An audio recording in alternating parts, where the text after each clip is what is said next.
In late September 2025, a humanitarian mission called the Global Solidarity Flotilla set sail toward Gaza.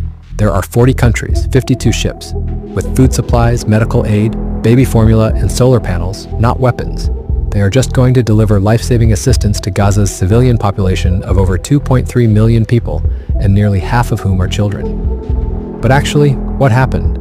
By October 1st, the flotilla entered what is legally considered international waters, just 44 nautical miles from Gaza. At this point, Israeli naval commandos boarded multiple ships, over 21 vessels were seized, and 223 people detained, including aid workers, parliamentarians, and international figures such as Mandla Mandela, grandson of Nelson Mandela, Swedish activist Greta Thunberg, and others from more than 40 countries. Israel diverted many ships to Ashdod port instead of allowing them direct access to Gaza. But why is Gaza's aid situation so critical? See, Gaza's population is surviving on less than 200 calories per person per day, far below the survival threshold.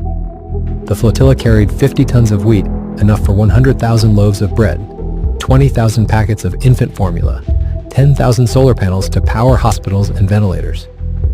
This wasn't about politics, it was about survival. Legal perspective, under the United Nations Convention on the Law of the Sea, UNCLOS 1982, territorial waters extend 12 nautical miles from shore. A contiguous zone can extend to 24 nautical miles. Beyond that lies international waters. The flotilla was 44 nautical miles offshore, well beyond Israel's recognized jurisdiction. This means the boarding and arrests took place in international waters, raising serious questions about international law violations. This isn't the first time. In 2010, a similar mission known as the Mavi Marmara incident ended with Israeli forces storming the ship, leaving 9 people dead and over 60 injured. Israel later paid $20 million in compensation after international legal pressure. But there is another twist, the NATO angle. One of the flotilla's ships, the Oxygeno, sailed under the Greek flag and carried a Greek member of parliament. Greece is a NATO member. Under NATO's collective defense principle, an attack on one member can be treated as an attack on all. This raises the possibility of serious diplomatic fallout if Greece pursues the issue, and a surprising twist. Despite the Israeli blockade, on October 2nd, at least one ship, the Meccano, from the flotilla, successfully reached Gaza and offloaded its aid. This undermines Israel's claim of total control and highlights vulnerabilities in enforcing its blockade. But there is another question: that why does Israel block direct aid? Israel insists that all humanitarian supplies must pass through its controlled ports, like Ashdod, for security inspection.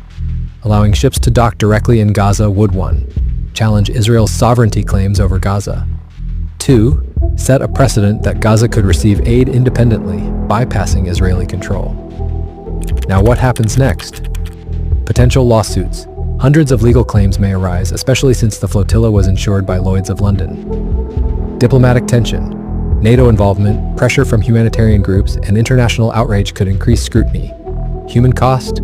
Meanwhile, Gaza's civilians continue to face severe shortages of food, medicine, and electricity. Bottom line, the Global Flotilla 2025 was not carrying weapons, but bread, baby formula, and solar panels. Its interception in international waters raises major legal, political, and humanitarian questions. The core issue is simple. Should humanitarian aid to civilians be blocked for political and military reasons? Now it's totally up to you to subscribe me or not, but if you really care about the humanity, share this video as much as can because every share matters.